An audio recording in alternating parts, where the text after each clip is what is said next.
Alright boys, welcome back to another video. In this one what we're going to be talking about is the pros and cons of being in an esports organization.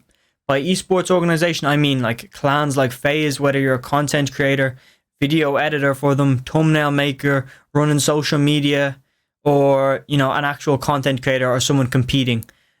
There's a lot of different aspects involved in being in an organization. Me personally, I am not in an organization, and one day I do hope to own my own organization. I'm not sure how I'm going to get there. I'm not sure if I'm going to join an org on the process. I'm quite unsure about that. All I'm trying to do right now for the near future is put out as much quality content as possible. So hopefully this will provide value to a few of the people out there. I know not all of you guys are heavy competitive sweats, but I guess it's still useful information to know if there's a friend of a friend, or, just in general, it's just useful information to know because you never know who you know. That's a saying for life, man. Anyway, there's big things we're going to be talking about, which is money, clout, access, security, and trust. They should have all popped up on screen right now, but anyway, we're going to start off with money. Obviously, there's big amounts of money involved in this. Now, personally, the creator, so example, me, if I was making content or competing in tournaments, I'm not too sure about tournaments, so I won't speak on that too much, but as of somebody who's making content for a clan, so for example, Nick Merckx would be a prime example. He does play tournaments, don't get me wrong, but under his FaZe contract, he is down as a content creator. So all he has to do is put out content. Now, FaZe do pay him for putting out content, but it's more about they pay him on how many views a specific video gets or how many views he pulls in a month. So let's say Nick Merckx has a bad month and he only pulls in, for him, a low amount of views would be like 5 million in a month. Let's say he pulls in 5 million views in a month, which would probably be a lot of money, man. It would probably be around, honestly, anywhere between 50 to 100k. That's how much money. I'm being dead serious. I've been doing research into it. It's probably about 50 to 100k. And Nick Merckx gets all that money. Don't get me wrong. Nick Merckx gets all his monetization and his ad money.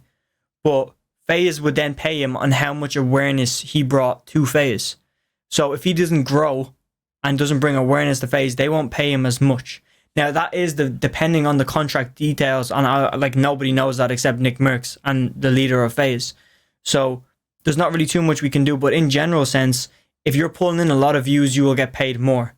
To put this on a scale, it's like Nick Merckx, let's just say, for example, Tim the Tatman was on FaZe. You've got Tim the Tatman and Nick Merckx. Nick Merckx pulls a shit ton more numbers than Tim the Tatman. So Nick Merckx would probably get more in his contract because he's a bigger audience. He's a bigger, there's more people watching him. So it's like they're kind of paying for views, to be honest, and paying, for your audience. And they do provide you with benefits like sponsorships. So I know, I'm not too sure on Nick Merckx, but I know he is sponsored by NZXT. But I'm not sure if it's Nick Merckx that's sponsored by NZXT or it's FaZe sponsorships, because that's one thing that they can do in regards to money, is because they're such big companies like FaZe, they can get sponsors for a smaller channel that's within the organization. So that's why nearly everybody who's in an org, you can think of anyone. Mongrel is in FaZe as well. Mr. Savage is in 100 Thieves. Bugga as well. Sentinels is what he's in, and he has the fucking chairs is what he's getting sponsored by. There's loads of different ones. There's individual sponsorships, and then there's org sponsorships. And what you're doing is, let's say, I know Mr. Savage has a sponsorship for Chipotle on his channel. That's probably not Mr. Savage's sponsor. That's probably a 100 Thieves sponsor.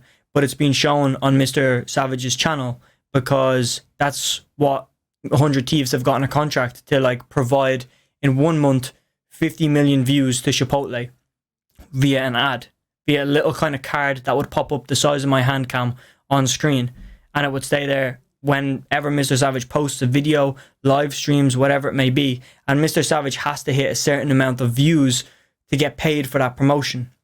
So therefore, it's a successful promotion for Chipotle, and if it's a successful thing for Chipotle, these are all tongue twisters, 100 Thieves would get, like, I guess, a green check mark as, we successfully did that sponsorship, now we get paid.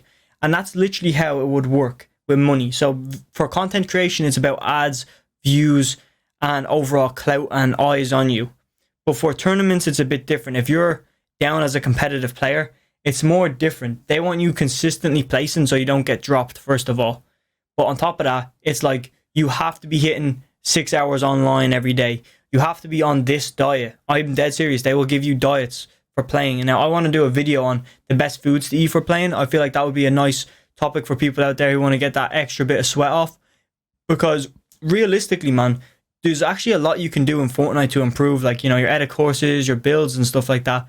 But outside of Fortnite, there's a shit ton more stuff you can actually do to play better. I mean, I'm being dead serious. There's a lot of stuff you can do mentally.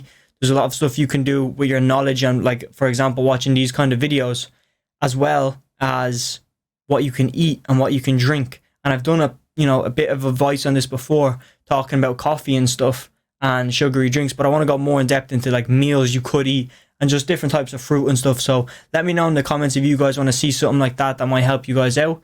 And obviously it's going to be good for you overall, not just for Fortnite, so you might as well. Just let me know if you want to see that, because I don't want to make something you boys don't want to see if it's going to be useless to you. Continuing on though, we're going to talk about access. I feel like I talked enough about money and clout. Access.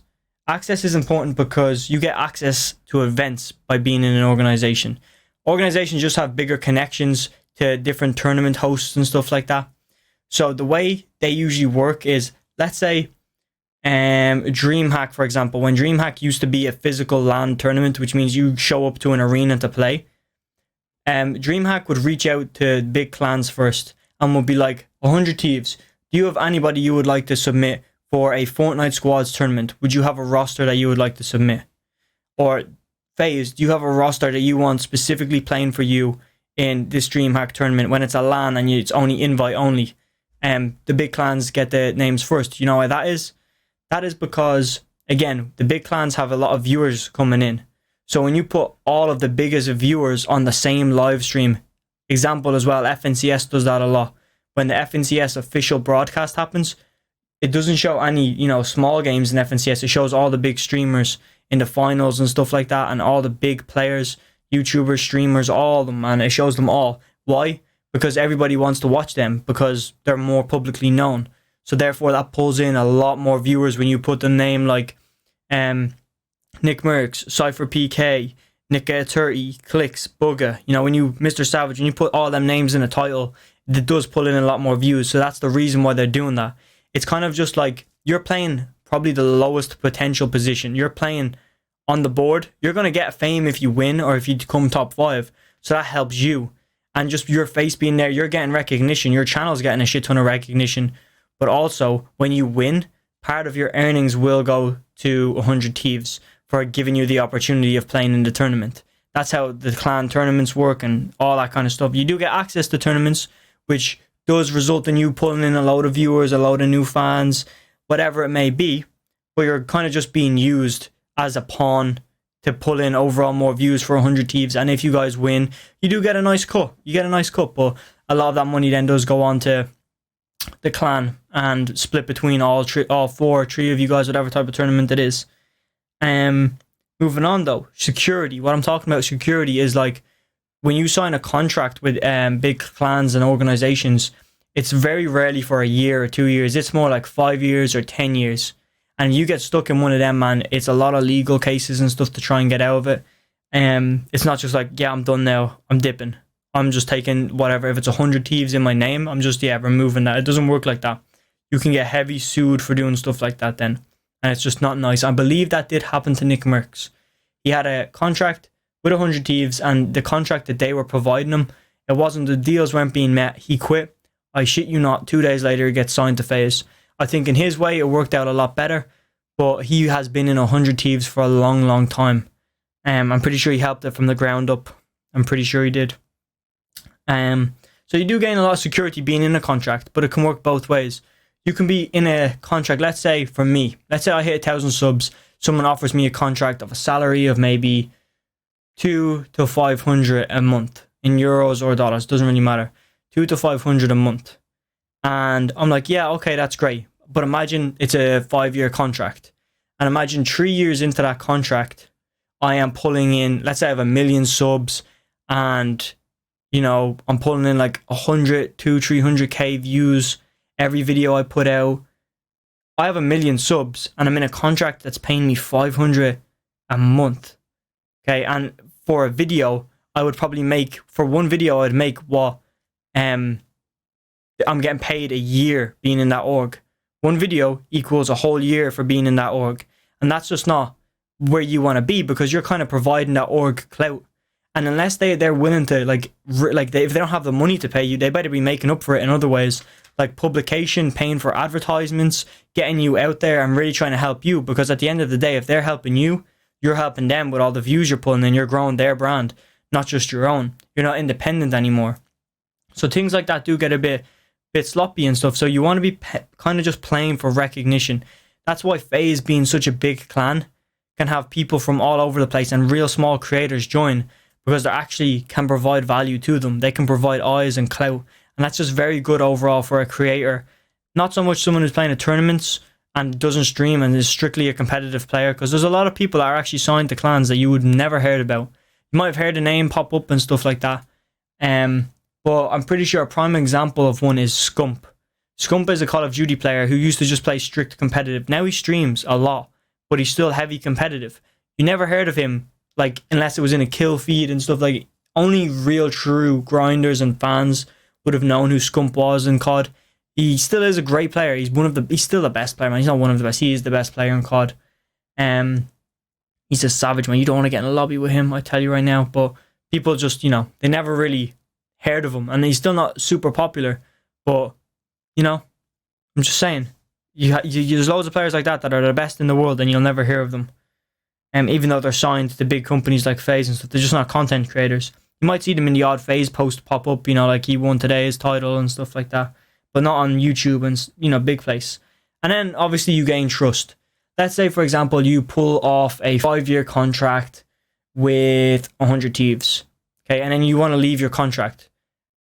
Bigger companies like FaZe will ring up 100 Thieves and be like, "Hey, we seen that this guy just got out of his 5-year contract with you.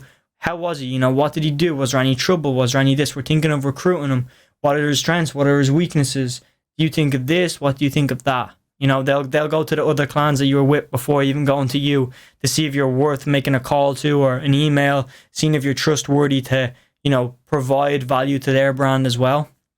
Because they want to know why that you left that contract. And 100 Thieves might tell them the truth. They might not. I'm just showing, examples. That's literally all I have to say, man. It's a path that I'm going to have to go down one day.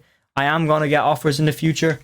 Right now, I'm trying to get a brand sponsorship for the channel. So it's more like, you see a lot of people with G Fuel and stuff like that, small things like that will help me grow and will benefit me in value with probably just money. That's really all I want from it, is money. Not to put in my own back pocket, go buy a pair of Jordans or a new jumper or a new mouse. I'm literally just going to pump it back into YouTube, probably pay off, maybe getting new software, new microphones, all new equipment and stuff like that, and just overall investing in a lot of knowledge and stuff to, I guess, make the videos better. Sound effects, if I could make it.